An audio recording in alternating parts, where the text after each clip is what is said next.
मुसलमान मानकर उत्सव इब्दुल फितर रे जोग देले भटली निर्वाचन मंडली विधायक प्रार्थी सुशांत सिंह और बरगढ़ लोकसभा सांसद प्रार्थीनी परिणीता मिश्र स्वामी सुशांत मिश्र।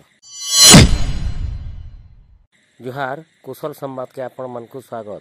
बरगढ़ जिला सोहेला होचे भाईचारार सहर। इनु हिंदू मुस्लिम सिख ख्रिस्टियान समस्ते मिसिकरी सार्वजनिक दुर्गा पूजा पालन करथुवार बेले भाईचारार गोटे अनन्य उदाहरण सृष्टि करसन।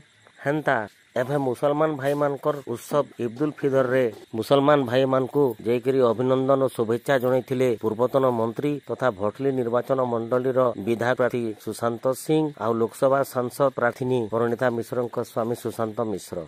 ये अवसर रे सोहेलार गंतिया श्रीमंत गोपाल नायक युवनेता मन माझी उपस्थित रही मुसलमान भाई मान को ईद मुबारक जनाबार संगे संगे शुभेच्छा और अभिनंदन जणाइथिले। आसुन देखमा पूरा रिपोर्ट।